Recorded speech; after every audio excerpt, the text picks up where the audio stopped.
Nunca imaginé que un miércoles cualquiera, mientras revisaba facturas en mi escritorio, mi vida iba a partirse en dos frente a 20 personas. La mujer entró como si el lugar fuera suyo, caminó directo hacia mí y sin bajar la voz, soltó la frase que todos en esa oficina recordarían para siempre. ¿Desde dónde nos escuchan hoy? Me encanta saber quién me acompaña en este relato, así que si gustan, cuéntenme en qué ciudad están mientras leen esto. Ahora sí, continuemos. «Estoy embarazada de su marido», gritó, señalándome con el dedo, en medio de la oficina de administración de la distribuidora Robles, la empresa que mi padre había construido con sus propias manos y que yo ayudaba a dirigir desde hacía casi 20 años. El silencio que siguió fue tan completo que pude escuchar el zumbido de las lámparas del techo. Nadie se movió. Nadie dijo nada. Todos los ojos estaban sobre mí, esperando una reacción, un grito, un llanto, algo que confirmara el escándalo que acababan de presenciar. Yo me quedé mirando a esa mujer durante varios segundos. Tenía el cabello oscuro recogido, un abrigo beige que no combinaba con el calor de esa tarde y las manos temblando, aunque intentaba disimularlo apretando el bolso contra su pecho. Se llamaba Paola, según supe después, y trabajaba como coordinadora de mercadeo para la firma de consultoría que mi esposo, Fernando, había fundado años atrás. No grité, no lloré, no le pregunté nada en ese momento. Simplemente me levanté despacio, dejé la carpeta que tenía en las manos sobre el escritorio y le dije, con una calma que a mí misma me sorprendió: «Vamos a hablar, pero no aquí». Ella pareció desconcertada. Creo que esperaba lágrimas, gritos, tal vez que yo saliera corriendo hacia el baño. En cambio, caminé hacia la sala de juntas y le hice un gesto para que me siguiera. Detrás de nosotras, la oficina completa seguía en silencio, aunque podía sentir las miradas clavadas en mi espalda. Antes de contarles lo que pasó en esa sala, tengo que retroceder un poco para que entiendan quién era yo antes de ese miércoles y por qué mi reacción, o mejor dicho, mi falta de reacción, terminó siendo tan importante en todo lo que vino después. Tenía 48 años. Había trabajado en la distribuidora Robles desde que terminé mis estudios de administración. Primero como asistente de mi padre y después, cuando él murió, como directora administrativa y financiera junto a mi hermano Ricardo, que se encargaba de la parte operativa y comercial. La empresa distribuía materiales de construcción a toda la región. Tenía 4 bodegas y daba trabajo a más de 60 familias. No era una fortuna enorme, pero sí un patrimonio construido con esfuerzo, disciplina y muchos años de sacrificio. Estaba casada con Fernando desde hacía 22 años. Lo conocí cuando yo tenía apenas 26 y él 30, en una feria comercial donde presentaba servicios de consultoría para pequeñas empresas. Era un hombre encantador, de esos que entran a un salón y en 5 minutos ya conocen el nombre de todos los presentes. Hablaba bien, se vestía bien, sabía escuchar cuando le convenía y sabía desviar la conversación cuando algo lo incomodaba. Durante años pensé que esa habilidad para conectar con la gente era simplemente parte de su encanto natural. Nunca imaginé que también era su herramienta favorita para manipular. Teníamos 2 hijos, ya adultos. Valentina, la mayor, vivía en otra ciudad terminando una maestría. Andrés, el menor, trabajaba conmigo en la empresa, en el área de logística. Nuestra vida, vista desde afuera, parecía estable, incluso envidiable. Una casa cómoda, 2 autos, vacaciones cada año, una posición reconocida en la comunidad empresarial local. Fernando había fundado su propia firma de consultoría, Horizonte Estratégico, que asesoraba a varias empresas de la zona, incluyendo, desde hacía un par de años, algunos proyectos internos de la distribuidora Robles. Ese detalle, el de que Fernando trabajara también con nuestra propia empresa, iba a resultar mucho más importante de lo que yo imaginaba aquel miércoles. Recuerdo con claridad los primeros años de nuestro matrimonio. Fernando tenía una manera particular de hacerme sentir que cualquier decisión importante ya estaba resuelta antes de que yo terminara de opinar. Al principio lo interpretaba como seguridad, como una cualidad admirable en un hombre de negocios. Con el tiempo, sin darme cuenta, fui cediendo pequeños espacios de decisión que antes eran míos. La cuenta bancaria conjunta que abrimos al segundo año de casados, por ejemplo, terminó siendo administrada casi por completo por él, con la excusa de que los números se le daban mejor, y que yo debía concentrarme en la empresa familiar, que sí exigía mi atención constante. No fue una entrega repentina de control, fue algo gradual, casi imperceptible, construido a lo largo de años, con pequeñas frases del tipo «Yo me encargo, tú no te preocupes», o «¿Para qué vamos a discutir esto ahora? Confía en mí». Cada una de esas frases aisladas parecía un gesto de cariño. Juntas, con el paso del tiempo, terminaron formando un patrón que yo nunca supe identificar hasta que fue demasiado tarde. Mi padre, en cambio, nunca terminó de sentirse completamente cómodo con Fernando, aunque jamás lo dijo abiertamente delante de mí. Lo trataba con cortesía en las reuniones familiares, le preguntaba por su trabajo, incluso lo invitaba a las celebraciones de fin de año en la empresa. Pero recuerdo que en varias ocasiones, cuando Fernando hacía algún comentario sobre modernizar la manera en que se manejaban los documentos de la distribuidora Robles, mi padre cambiaba de tema con una habilidad silenciosa que en su momento no supe interpretar del todo. Con nuestros hijos, Fernando era un padre presente en apariencia, aunque casi siempre ausente en los detalles cotidianos. Llegaba a las presentaciones escolares importantes, a los cumpleaños, a las fechas que quedaban bien registradas en fotografías. Pero era yo quien conocía los nombres de los maestros, quien acompañaba las tareas difíciles, quien manejaba las citas y los horarios. Andrés, de niño, solía decir que su papá era como una visita especial que siempre llegaba con regalos, una frase que en ese momento me pareció tierna y que años después entendí con una tristeza distinta. Cuando entramos a la sala de juntas, cerré la puerta y le señalé una silla a Paula. Ella se sentó, todavía con el bolso apretado contra el pecho, como si fuera un escudo. Antes de que digas nada más, le dije, quiero que sepas que no voy a gritarte, no voy a insultarte. Lo único que quiero es entender qué está pasando, porque algo me dice que esto no se trata solamente de un embarazo. Ella me miró con una mezcla de sorpresa y desconfianza. Pensé que me iba a golpear, dijo casi en un susurro. No golpeo a nadie que no conozco, respondí. Y hasta hace 5 minutos ni siquiera sabía que existías. Le pregunté cuánto tiempo llevaba viéndose con Fernando. Me dijo que 8 meses. Le pregunté cómo se habían conocido. Me contó que Fernando la había contratado para un proyecto de mercadeo relacionado con la expansión de una de las bodegas de la empresa. Un proyecto del que yo tenía referencia, pero cuyos detalles financieros manejaba directamente mi esposo, porque en ese momento yo estaba concentrada en el cierre contable del año anterior. Ahí fue cuando algo dentro de mí, más que dolor, sintió una alarma. Porque en ese momento no pensé en la infidelidad, pensé en los números. ¿Qué proyecto de expansión?, le pregunté. Paula pareció confundida por la pregunta. Ella esperaba hablar de sentimientos, de reclamos, de acusaciones cruzadas. En cambio, yo le preguntaba por documentos financieros. Un proyecto para abrir una bodega nueva en la zona norte, me explicó. Fernando dijo que la empresa necesitaba un socio inversionista externo, alguien de confianza, porque el banco estaba tardando mucho con el crédito. Mi familia puso dinero para ese proyecto. Él dijo que estaba garantizado con la propiedad de una de las bodegas actuales. Sentí un frío recorriéndome la espalda. Yo, como directora financiera de la empresa, no tenía ningún conocimiento de que existiera semejante acuerdo. Ninguna bodega de la distribuidora Robles estaba, ni debía estar, comprometida como garantía de un proyecto externo sin mi firma y la de mi hermano. ¿Cuánto dinero puso tu familia?, le pregunté tratando de mantener la voz firme.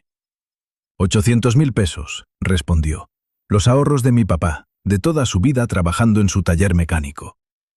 Ese fue el primer momento en que entendí que la traición de Fernando no era solamente hacia mí. Era mucho más grande y mucho más peligrosa de lo que la escena en la oficina había dejado ver.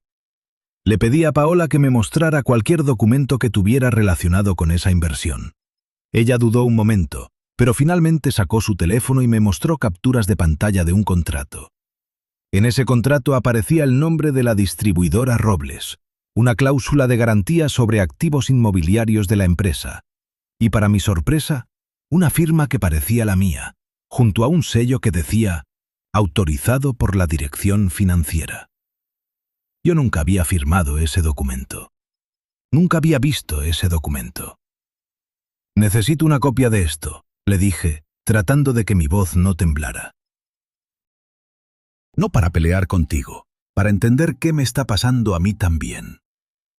Ella aceptó enviarme las imágenes. Antes de que se fuera, le hice una última pregunta.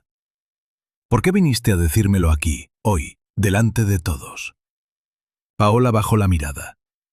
«Porque hace 3 días descubrí que Fernando tiene una cita con un abogado para el proyecto de la bodega nueva. Y en la lista de socios que me mostró el abogado por error, mi nombre no aparecía como inversionista. Aparecía como aporte de terceros no reconocido. Sentí que me estaba dejando fuera de algo, y no supe cómo más llamar su atención que viniendo a buscarte a ti». Ahí entendí algo que confirmaría después, a lo largo de las siguientes semanas. Paola no había venido a destruir mi matrimonio por despecho amoroso solamente. Había venido porque también se sentía traicionada, aunque en ese momento ella todavía no sabía hasta qué punto. Esa noche no hablé con Fernando de inmediato. Necesitaba pensar. Necesitaba ordenar lo que había escuchado antes de enfrentarlo, porque sabía, por 22 años de conocerlo, que si yo llegaba enojada, él encontraría la manera de convertir la conversación en una discusión sobre mis reacciones y no sobre sus actos. Fernando siempre había sido así. Cuando algo salía mal, la conversación terminaba siendo sobre cómo yo lo había hecho sentir, y nunca sobre lo que él había hecho. Esperé al día siguiente. Llegué temprano a la oficina, antes que nadie, y revisé con calma los archivos digitales de la empresa relacionados con el proyecto de la Bodega Norte. No encontré nada oficial. Ningún contrato, ninguna autorización, ningún registro contable de un ingreso de 800.000 pesos por parte de terceros. Si ese dinero había entrado a algún lado, no había entrado a las cuentas de la distribuidora Robles. Llamé a mi hermano Ricardo y le pedí que se reuniera conmigo antes de que abriera la oficina. Cuando llegó, le mostré las capturas del contrato que me había enviado Paola. Ricardo se quedó pálido. «Esa firma es tuya», dijo, «o al menos se parece muchísimo». «Yo nunca firmé esto», le respondí. «Y tú sabes que cualquier compromiso sobre las propiedades de la empresa necesita nuestras 2 firmas, según lo que dejó establecido papá en los estatutos». Ahí Ricardo mencionó algo que yo, con el paso de los años, casi había olvidado. «¿Te acuerdas de la cláusula que papá agregó unos meses antes de morir? La que dice que ninguna garantía sobre bienes inmuebles de la empresa puede autorizarse sin la firma conjunta de los 2 directores, verificada ante notario». Sí, lo recordaba, aunque vagamente. En su momento pensé que era una precaución más, típica de un hombre cuidadoso con su legado. Nunca imaginé que esa cláusula, escrita años atrás, se convertiría en la pieza clave para detener lo que estaba a punto de descubrir. Esa misma tarde decidí hablar con Fernando. Lo cité en la casa después de que Andrés se fuera a su propio apartamento para tener privacidad. Cuando llegó noté algo distinto en él. No parecía nervioso. Parecía más bien listo para dar explicaciones, como si ya hubiera preparado un discurso. «Necesito que hablemos de la Bodega Norte», le dije sin rodeos, apenas cerró la puerta. Fernando suspiró, se sentó en el sofá y me miró con esa expresión que tantas veces había usado para desactivar mis dudas. «Marcela, sé que Paola te buscó, y sé que esto se ve terrible, pero déjame explicarte. El proyecto de la Bodega Norte era una oportunidad real. Iba a generar ingresos importantes para la empresa. Necesitábamos capital rápido y el banco estaba tardando. Conseguí un inversionista externo. Usé mi criterio. Fernando, usaste mi firma sin mi autorización. Le dije con la voz firme pero sin gritar. Eso no es usar tu criterio. Eso es falsificación. Él intentó minimizarlo. Dijo que solo había adelantado el proceso porque confiaba en que yo iba a estar de acuerdo, que no tuvo tiempo de esperar mi firma real porque el trato se iba a caer, que todo lo había hecho pensando en el bienestar de la familia y de la empresa. Habló durante casi 10 minutos sin parar, construyendo una historia donde él era la víctima de las circunstancias y yo, si me molestaba, sería la que estaba siendo injusta con sus esfuerzos. Lo escuché completo. No lo interrumpí. Cuando terminó le hice una sola pregunta. ¿Dónde está el dinero de la familia de Paola? Por primera vez en toda la conversación, Fernando se quedó callado más de lo normal. Se invirtió en gastos preliminares del proyecto, dijo finalmente. Permisos, estudios de suelo, honorarios legales. ¿Tienes los recibos? Marcela, esto no se trata de recibos ahora mismo. Para mí sí se trata de eso, le respondí. Porque si no hay recibos, entonces no sé en qué se gastó ese dinero, y tampoco sé si es la primera vez que haces algo así. Esa noche no llegamos a ninguna conclusión clara. Fernando insistía en que todo tenía explicación, que yo estaba exagerando, que él jamás haría algo que perjudicara a la familia. Yo, por mi parte, decidí no discutir más. Le dije que necesitaba tiempo para pensar y que, mientras tanto, cualquier decisión relacionada con la empresa debía pasar únicamente por mí y por Ricardo, sin su intervención, hasta que aclaráramos la situación del contrato. Los días siguientes fueron extraños. En la oficina, algunos compañeros me miraban con curiosidad, otros con lástima, otros simplemente evitaban el tema. Recuerdo especialmente a doña Carmen, la encargada de contabilidad, una mujer que llevaba 25 años trabajando con nosotros y que un día se acercó a mi escritorio con 2 tazas de café. «No sé qué está pasando, doña Marcela», me dijo, «pero quiero que sepa que aquí hay gente que la respeta y que no cree en ningún chisme hasta ver las cosas claras». También estaba Joaquín, un joven del área comercial que en cambio prefería no acercarse ni hacer contacto visual, como si temiera contagiarse del escándalo. Y estaba Rebeca, otra compañera, que en los pasillos comentaba con otras personas versiones cada vez más exageradas de lo que había pasado, hasta el punto de que, según escuché, en una versión yo había abofeteado a Paola frente a todos, y en otra versión Fernando ya se había mudado con ella. Aprendí en esas semanas cómo funcionan realmente los rumores dentro de un ambiente de trabajo. No es que la gente sea mala, es que la incertidumbre asusta, y cuando algo importante queda sin explicación, cada persona llena los vacíos con lo que su imaginación le permite. Había también quienes preferían mantenerse completamente al margen, como Fabián, el encargado del almacén principal, un hombre de pocas palabras que llevaba más de 30 años trabajando con nosotros y que cada vez que el tema surgía cerca de él, simplemente decía, «Eso no es asunto mío», y seguía con sus inventarios. En cierto modo agradecí esa actitud, porque en medio de tanto comentario cruzado, la neutralidad de Fabián se sentía como un pequeño refugio de normalidad. Otros, como Lorena, del área de atención al cliente, se acercaron de una manera distinta. Un día me dejó, sin decir nada, una nota escrita a mano sobre mi escritorio que decía simplemente: «Usted construyó esta empresa con nosotros durante años. Eso no lo cambia nadie de un día para otro». No supe qué responderle en el momento, pero guardé esa nota durante mucho tiempo en el cajón de mi escritorio, como un recordatorio de que, en medio del escándalo, todavía existían personas que juzgaban con más cuidado del que uno espera. También hubo comentarios menos amables. Escuché de manera indirecta que algunos clientes antiguos de la empresa habían preguntado si la situación familiar iba a afectar los tiempos de entrega o la estabilidad de los contratos. Ricardo se encargó personalmente de tranquilizar a esos clientes, explicando, sin entrar en detalles privados, que la dirección de la empresa seguía firme y que cualquier tema personal no interfería con las operaciones. Esa gestión suya, discreta pero firme, terminó siendo clave para que la reputación comercial de la distribuidora Robles no sufriera ningún daño durante todo el proceso. Decidí no dar explicaciones públicas todavía. No porque me avergonzara, sino porque sabía que necesitaba tener toda la información antes de decir cualquier cosa que pudiera usarse en mi contra, o peor, a favor de Fernando. La siguiente pieza del rompecabezas llegó de una manera que no esperaba. Una tarde, mientras revisaba correos antiguos buscando cualquier rastro del supuesto contrato de la Bodega Norte, recibí una llamada de un número desconocido. Era Ernesto Salazar, un hombre que se presentó como antiguo socio de Fernando en un proyecto de consultoría, años atrás, antes de que yo lo conociera. «Perdone que la llame así, sin aviso», me dijo, pero me enteré por conocidos en común de lo que está pasando con Fernando, y sentí que era mi obligación contarle algo que quizás usted no sabe. Me contó que hacía casi 15 años, él y Fernando habían fundado juntos una pequeña firma de asesoría financiera para negocios familiares.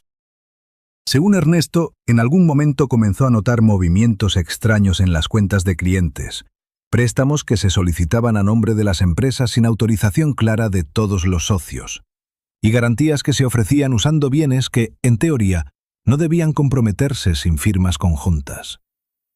Cuando empecé a hacer preguntas, me dijo Ernesto, Fernando desapareció con parte del capital de la firma. Nunca pude probarlo del todo, porque él siempre encontraba la manera de dejar todo a medias, de forma que no hubiera pruebas contundentes. Terminé cerrando la empresa y asumiendo pérdidas que tardé años en recuperar. Le pregunté por qué me contaba esto ahora, después de tanto tiempo. Porque hace unos meses supe que Fernando estaba siendo investigado por la autoridad financiera, de manera preliminar, por presuntas irregularidades en otro proyecto, relacionado con inversionistas externos. No sé los detalles completos, pero si usted está viviendo algo parecido a lo que yo viví, quería que al menos tuviera esta información antes de que fuera demasiado tarde. Colgué esa llamada con las manos temblando, no de miedo, sino de una especie de claridad fría. Todo empezaba a encajar. El contrato falsificado, el dinero desaparecido de la familia de Paola, la historia de Ernesto, la posible investigación financiera. Fernando no había cometido un error aislado. Tenía un patrón. Esa noche, en lugar de confrontarlo de inmediato, decidí ser más metódica. Llamé a un abogado de confianza, un amigo cercano de la familia llamado Gustavo, que había trabajado con nosotros en temas legales de la empresa desde los tiempos de mi padre. Le conté todo lo que sabía hasta el momento: el contrato con la firma falsificada, la cláusula de doble firma que había dejado mi padre en los estatutos, la llamada de Ernesto. Gustavo me explicó algo que me devolvió cierta tranquilidad en medio del caos. Si el contrato de la Bodega Norte comprometía bienes de la empresa sin cumplir con la cláusula de doble firma verificada ante notario, ese contrato era legalmente inválido desde su origen. Es decir, la empresa no tenía ninguna obligación real frente a ese supuesto acuerdo, sin importar lo que Fernando hubiera prometido a Paola y a su familia. Pero eso no resuelve el problema del dinero desaparecido, me dijo Gustavo. Si Fernando recibió 800.000 pesos de un tercero, prometiendo una garantía que no tenía derecho a ofrecer, eso podría considerarse fraude. Y si ya existe una investigación previa por hechos similares, esto podría agravar su situación legal. Le pedí a Gustavo que me ayudara a preparar toda la documentación necesaria para proteger la empresa formalmente, mientras yo seguía reuniendo información. Una tarde, mientras caminaba hacia la fotocopiadora, escuché sin querer a Rebeca comentando con otra compañera una versión completamente distorsionada de lo que había pasado. Algo relacionado con que yo ya tenía todo planeado desde antes y que, seguro, ya también tenía mis propios secretos. Decidí, en lugar de ignorarlo, acercarme directamente. Rebeca, entiendo que la curiosidad es normal cuando pasa algo así en la oficina, le dije con calma delante de la otra compañera. Pero te pido, de la manera más respetuosa, que si tienes preguntas sobre mi situación personal, me las hagas directamente a mí, en lugar de construir versiones que no corresponden con la realidad.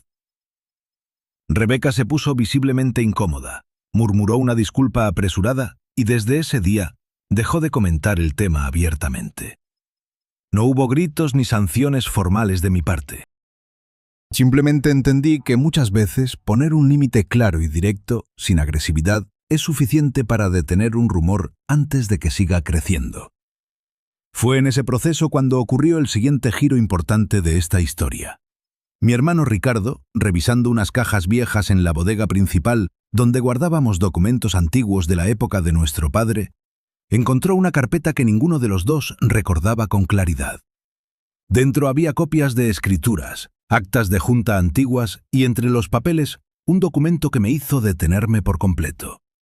Un poder notarial que yo había firmado hacía casi 10 años a petición de Fernando, para agilizar trámites bancarios menores mientras yo estaba de viaje por el nacimiento de nuestra hija Valentina en otra ciudad.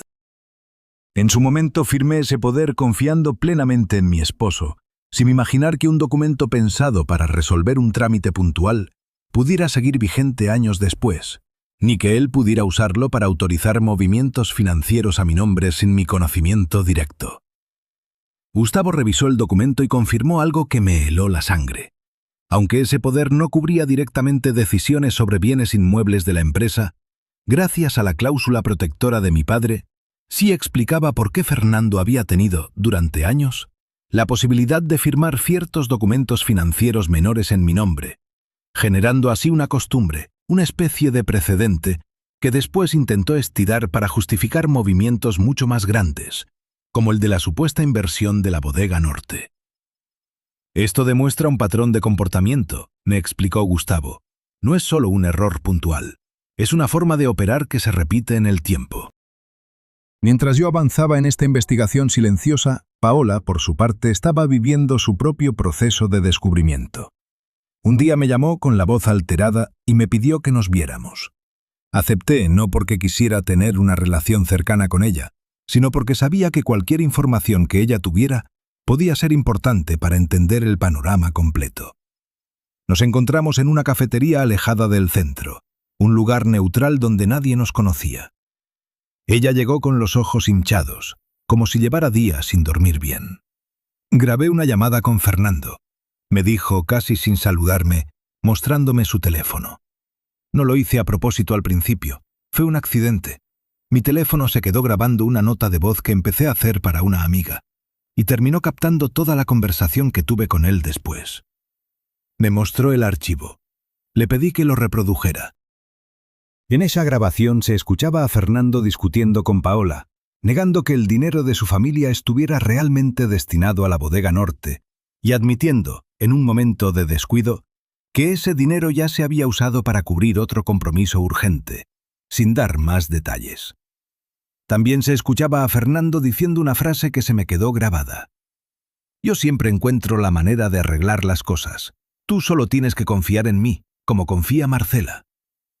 Escuchar mi nombre en boca de Fernando en esa conversación con su amante, mientras hablaba de arreglar las cosas a costa del dinero de otra familia, fue un momento extraño. No sentí más dolor del que ya sentía. Sentí más bien una especie de confirmación fría de que la persona con la que había compartido 22 años de mi vida operaba con una lógica que yo nunca había terminado de conocer del todo. ¿Por qué me estás mostrando esto?, le pregunté a Paola. Porque entendí que a mí también me mintió, respondió. Yo pensé que era especial para él, que lo nuestro era real, que el dinero de mi papá estaba invertido en algo seguro. Pero ahora creo que solo fui una pieza más en algo que él ya venía haciendo desde antes. No le dije que la perdonaba, porque no sentía que tuviera que perdonarla por algo que, en el fondo, no era completamente su culpa, aunque tampoco olvidaba que su participación en la relación con mi esposo había sido consciente. Tampoco le ofrecí una amistad que no existía. Simplemente le dije que agradecía la información y que, si estaba dispuesta, esa grabación podría ser importante para que ambas recuperáramos, cada una por su lado, lo que Fernando nos había quitado. Ella aceptó entregar una copia de la grabación a mi abogado, bajo la condición de que también se usara para respaldar la denuncia de su familia por el dinero perdido. El siguiente giro de esta historia llegó desde un lugar que yo no esperaba. Mi tía Silvia, la hermana menor de mi padre, una mujer de 73 años que vivía en las afueras de la ciudad y con quien mantenía una relación cordial, aunque distante, desde hacía años. Silvia me llamó un domingo por la tarde, después de enterarse por comentarios familiares de lo que estaba ocurriendo con Fernando. «Marcela, hay algo que debí contarte hace mucho tiempo, y no lo hice por no meterme en tu matrimonio», me dijo con la voz temblorosa. «Pero ya no puedo quedarme callada». Me contó que unos meses antes de morir, mi padre había hablado con ella sobre una preocupación que nunca me expresó directamente a mí. Según Silvia, mi padre había notado en distintas ocasiones que Fernando intentaba involucrarse más de lo necesario en las decisiones financieras de la empresa, incluso sugiriendo cambios en la forma en que se manejaban las garantías de los bienes de la distribuidora Robles. Tu papá nunca quiso decirte nada directamente porque no quería que pensaras que desconfiaba de tu esposo sin pruebas concretas, me explicó Silvia. Pero por eso, poco antes de morir, decidió agregar esa cláusula en los estatutos, la de la doble firma.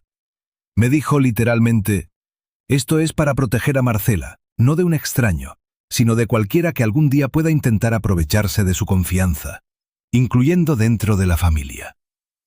Esas palabras, dichas por mi padre años atrás y guardadas en silencio por mi tía durante tanto tiempo, terminaron siendo la pieza final que le dio sentido a todo el rompecabezas.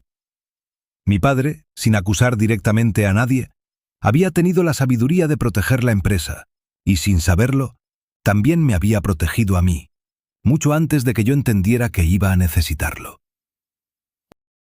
Antes de llegar a ese punto, sin embargo, ocurrió otro giro que no esperaba, y que terminó de convencerme de que la magnitud del problema era mucho mayor de lo que había imaginado en un inicio.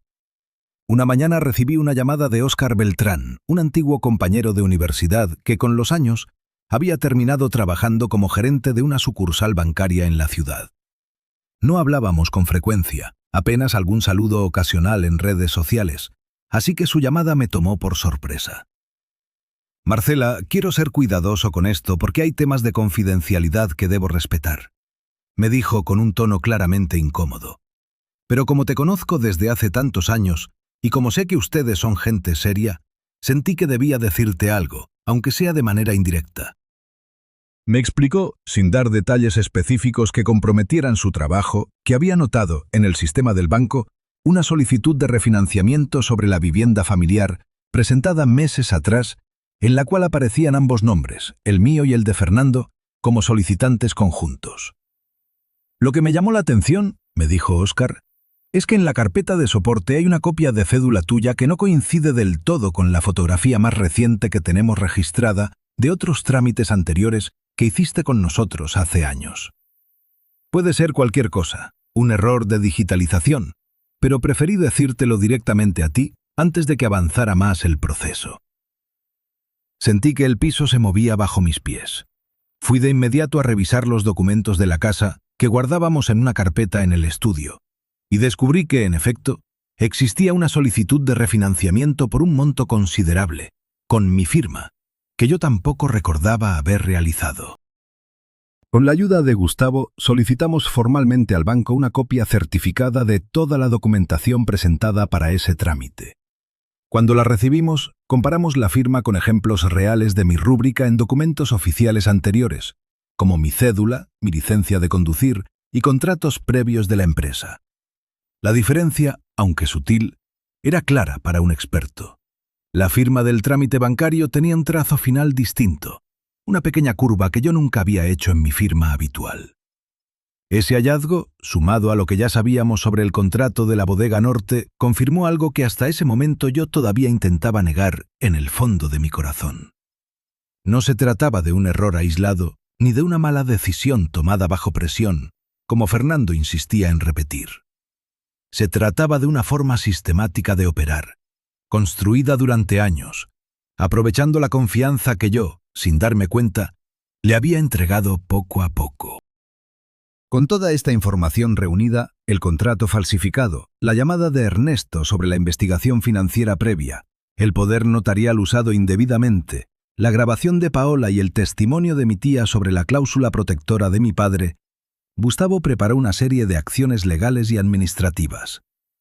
Primero se presentó formalmente ante notario la nulidad del contrato relacionado con la supuesta inversión en la Bodega Norte, argumentando la falsificación de firma y el incumplimiento de la cláusula de doble autorización. Segundo, se inició un proceso legal para que Fernando respondiera, tanto ante la familia de Paola como ante la empresa, por el uso indebido de documentos y por las inconsistencias financieras detectadas. Tercero, se contactó a la entidad reguladora que, según Ernesto, ya llevaba una investigación preliminar sobre proyectos anteriores relacionados con Fernando, aportando esta nueva evidencia como parte de un patrón más amplia de conducta. En medio de todo ese proceso, recibí también una llamada de doña Alicia, la madre de Fernando, una mujer de más de 70 años a quien siempre había tratado con respeto y cariño, a pesar de que nuestra relación nunca fue particularmente cercana. Marcela, hija, me contaron algunas cosas y no sé qué creer, me dijo con la voz quebrada. Fernando dice que todo es un malentendido, que tú estás exagerando por lo de esa muchacha, que las cosas de la empresa se van a arreglar. Le expliqué con la mayor calma posible que no se trataba de una exageración, que existían documentos concretos, firmas falsificadas y un patrón de conducta que se extendía más allá de nuestro matrimonio. Doña Alicia guardó silencio un momento largo. Yo siempre supe que Fernando tenía una lengua muy suelta, desde niño, me dijo finalmente, con una tristeza que no esperaba. Su padre, que en paz descanse, decía lo mismo, que ese muchacho podía convencer a cualquiera de cualquier cosa. Nunca pensé que eso terminaría metiéndolo en un problema así de grande. No le pedí que tomara partido. No la culpé por los actos de su hijo.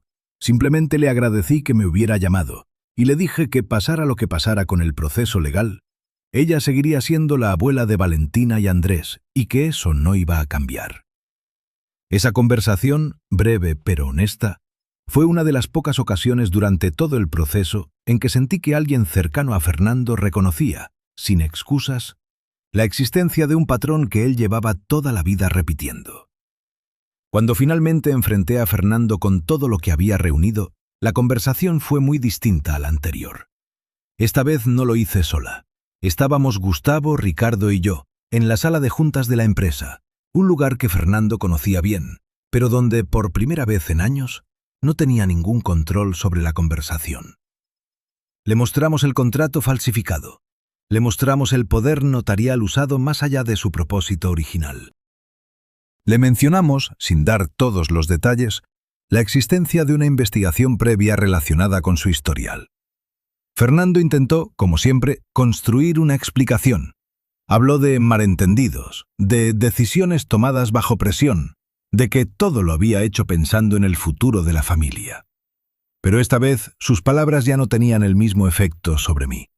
No porque yo hubiera dejado de sentir dolor, sino porque finalmente entendía que su verdadera habilidad nunca había sido resolver problemas, sino construir historias convincentes alrededor de los problemas que él mismo creaba. Fernando, le dije con calma, mirándolo directamente. Durante 22 años confié en que tus palabras representaban tus actos. Ahora entiendo que para ti las palabras siempre fueron una herramienta separada de la verdad. Y eso, más que la infidelidad, es lo que no puedo perdonar. Él intentó responder, pero Gustavo intervino para explicarle en términos legales claros que la empresa procedería con la nulidad del contrato fraudulento, que se presentarían las acciones correspondientes por el uso indebido del poder notarial y que cualquier reclamo relacionado con el dinero de la familia de Paola sería responsabilidad exclusiva de él, no de la distribuidora Robles. Fernando, visiblemente incómodo por primera vez en toda la conversación, intentó apelar a un último recurso, el que siempre le había funcionado conmigo durante años. Marcela, después de 22 años juntos, ¿así vas a tratarme? ¿Delante de abogados como si fuera un desconocido? Fernando, tú fuiste quien decidió tratarme como una desconocida cuando falsificaste mi firma. Le respondí sin alzar la voz. Yo simplemente estoy respondiendo a lo que tú construiste. Ricardo, que hasta ese momento había permanecido callado, tomó la palabra. Papá confió en ti como su yerno durante años, Fernando.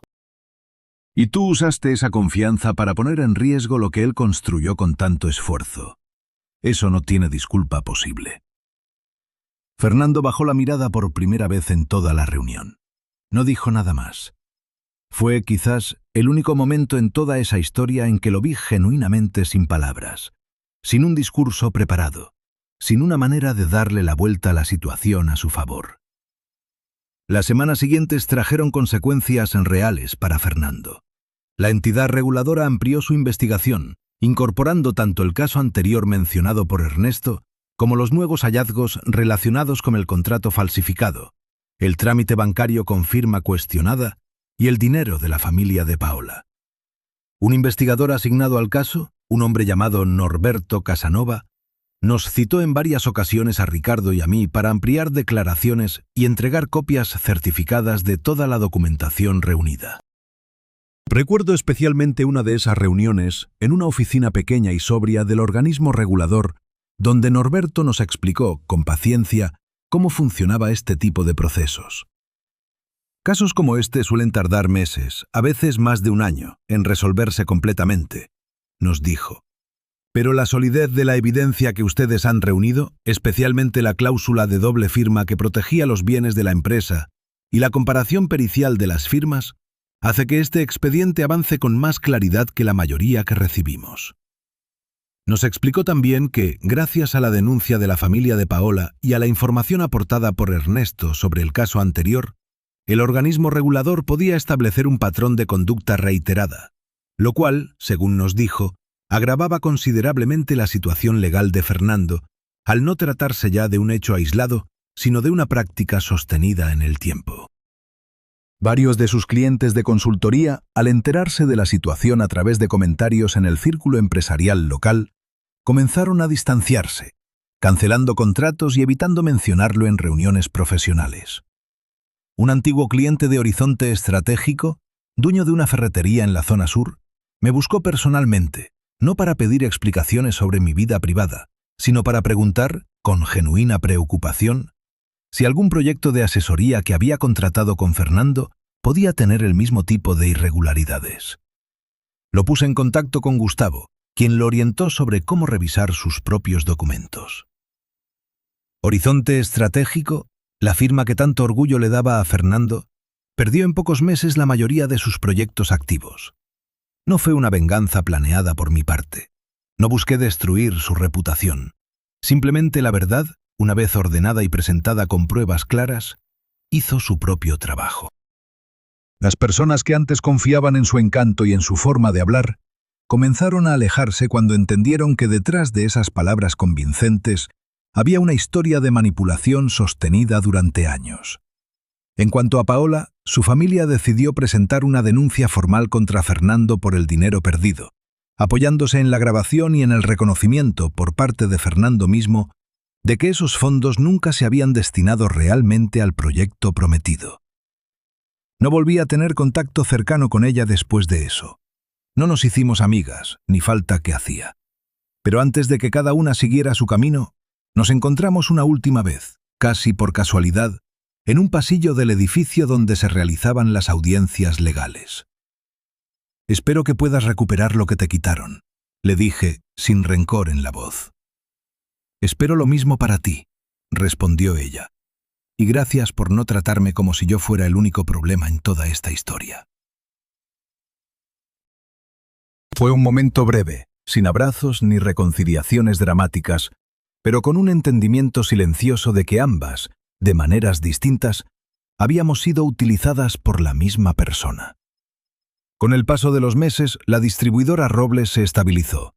Ricardo y yo reorganizamos formalmente la dirección de la empresa, fortaleciendo aún más los controles internos que mi padre había dejado como legado, casi como si hubiera anticipado, desde algún lugar, que algún día serían necesarios. Contratamos una auditoría externa para revisar cualquier otro posible movimiento irregular relacionado con Fernando durante los años en que había estado involucrado en proyectos de consultoría con nosotros. El equipo auditor, dirigido por una contadora llamada Ivonne Restrepo, trabajó durante casi 2 meses revisando contratos, facturas y comunicaciones de los últimos 5 años. El informe final identificó 3 pagos menores, realizados años atrás, por servicios de consultoría que nunca llegaron a documentarse con el detalle que exigían nuestras políticas internas, aunque los montos, comparados con el caso de la Bodega Norte, resultaban pequeños. Ivonne nos explicó que probablemente esos pagos habían sido una especie de ensayo para las maniobras posteriores, una manera de ir probando poco a poco hasta dónde podía estirar los límites sin que nadie hiciera preguntas. Esto es bastante común en este tipo de casos, nos explicó Ivonne. Rara vez alguien comete un fraude grande de la nada. Casi siempre hay pequeños movimientos previos que sirven para calibrar qué tanto puede pasar desapercibido. Ese hallazgo terminó de convencer a Ricardo y a mí de que la decisión de fortalecer los controles internos, exigiendo revisiones cruzadas para cualquier pago relacionado con consultoría externa, no era una simple formalidad, sino una necesidad real para proteger el trabajo de toda una vida que nuestro padre nos había dejado. Ninguna de estas irregularidades menores resultó tan grave como el intento de comprometer una bodega completa sin autorización, pero todas juntas confirmaron el mismo patrón silencioso que ya conocíamos. En lo personal, inicié el proceso de divorcio, no como un acto de venganza, sino como una decisión lógica y necesaria después de entender el tipo de relación que realmente habíamos tenido. Fernando, en un inicio, intentó negociar términos favorables para él, apelando una vez más a su capacidad de persuasión. Pero con Gustavo a mi lado y con toda la evidencia reunida, las condiciones del acuerdo terminaron reflejando la realidad de lo ocurrido, protegiendo tanto mi patrimonio personal como los intereses de la empresa familiar. Mis hijos, Valentina y Andrés, vivieron este proceso de manera distinta cada uno. Valentina, desde la distancia, me llamaba casi todas las noches, preocupada por mi estado emocional. Andrés, que trabajaba conmigo en la empresa, fue testigo directo de cómo, día a día, yo dejaba de ser la mujer aparentemente derrotada de las primeras semanas para convertirme, poco a poco, en alguien más segura, más clara en sus decisiones, más dueña de su propio criterio. Recuerdo una conversación con Andrés meses después de todo lo ocurrido, mientras revisábamos juntos un nuevo proyecto de expansión, esta vez completamente transparente y documentado. «Mamá, nunca te vi llorar frente a nosotros durante todo esto», me dijo. «¿Cómo lograste mantenerte así?» «No fue que no llorara, Andrés», le respondí. «Lloré y mucho, pero en privado. Entendí que la fuerza no significa no sentir dolor. Significa no permitir que el dolor tome las decisiones por ti. Con el tiempo retomé espacios que había dejado de lado durante los años de matrimonio. Clases de pintura los sábados por la mañana, caminatas con antiguas amigas de la universidad, la administración cada vez más activa de la empresa que mi padre había construido y que ahora, con más fuerza que nunca, sentía completamente mía. Una de esas amigas, Beatriz, con quien había compartido las aulas de la universidad hacía más de 25 años y con quien había perdido contacto cercano durante el matrimonio, se convirtió en una compañía importante durante ese proceso. Nos volvimos a encontrar casi por casualidad, en una librería del centro, unas semanas después de la confrontación final con Fernando. Ella, sin saber todavía los detalles completos de lo que había vivido, me invitó a tomar un café, y esa conversación se convirtió en la primera de muchas tardes de los jueves que retomamos religiosamente. «Te veo distinta, Marcela», me dijo Beatriz una de esas tardes varios meses después. «No sé si es la ropa o la forma en que hablas, pero hay algo en ti que se ve más firme que antes». Tuve que reconstruir algunas partes de mí misma que había dejado dormidas durante mucho tiempo, le respondí, y fue la primera vez que logré decirlo en voz alta sin que la frase me doliera. En la empresa decidimos también invertir, con total transparencia esta vez, en el proyecto de la Bodega Norte, aquel mismo que Fernando había intentado usar de manera fraudulenta. Pero lo hicimos correctamente, con estudios de suelo reales, con financiamiento bancario formal, con las 2 firmas requeridas verificadas ante notario y con Andrés asumiendo, por primera vez, un rol de mayor responsabilidad en la coordinación del proyecto. Verlo crecer profesionalmente, asumiendo con seriedad ese nuevo desafío, fue una de las alegrías más grandes que me dejó todo este proceso.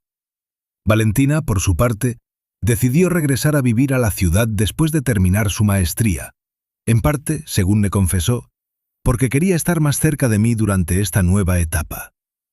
Empezó a colaborar de manera ocasional con el área de mercadeo de la empresa, aportando ideas frescas que, poco a poco, fueron modernizando la manera en que nos presentábamos ante nuevos clientes. La reputación que muchos pensaron que se destruiría aquel miércoles en la oficina, terminó, en realidad, fortaleciéndose. Doña Carmen, la de contabilidad, me dijo un día algo que guardé como uno de los comentarios más valiosos de todo ese proceso.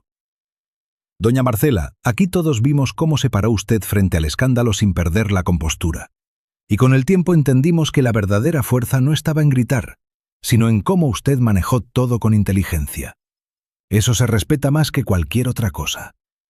Fernando, por su parte, enfrentó las consecuencias legales derivadas tanto del caso presentado por la familia de Paola como de la investigación ampliada por la entidad reguladora.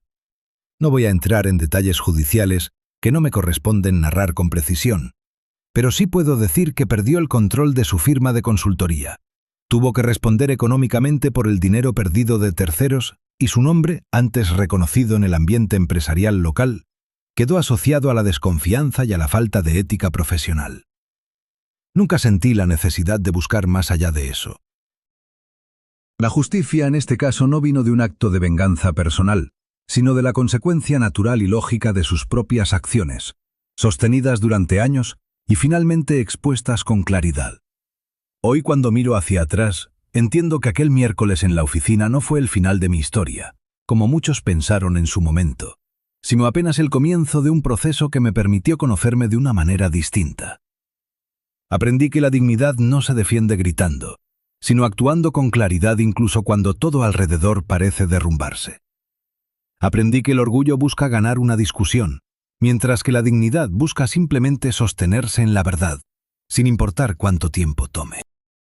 También aprendí que la experiencia con los años nos da algo muy valioso: la capacidad de reconocer patrones que antes no veíamos, de identificar cuándo unas palabras bonitas esconden una intención distinta, y de actuar con calma precisamente en los momentos donde otros esperan que perdamos el control, porque es justamente en esa calma donde reside nuestra mayor fortaleza.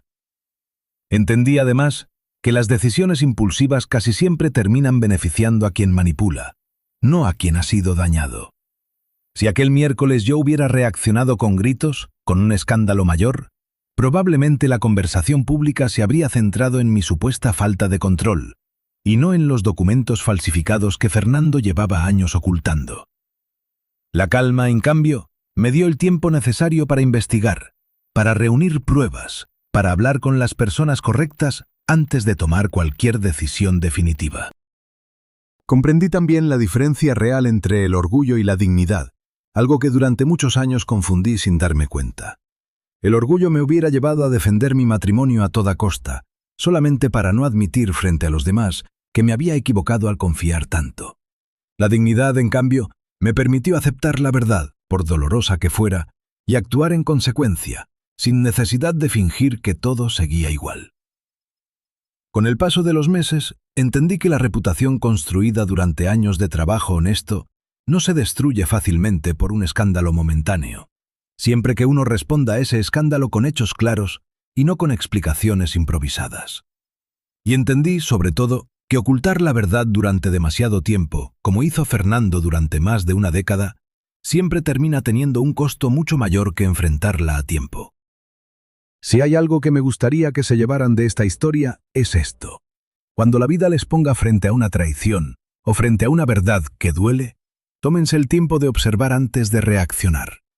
La calma no es debilidad, es muchas veces la herramienta más poderosa que tenemos para descubrir toda la verdad y para tomar decisiones que realmente nos devuelvan la tranquilidad, en lugar de hundirnos todavía más en el dolor del momento. Eso fue todo por hoy. Gracias por acompañarme hasta el final de este relato. Nos vemos en el próximo vídeo, donde les voy a contar una nueva historia que estoy segura les va a interesar tanto como esta. No olviden quedarse por aquí para no perdérsela.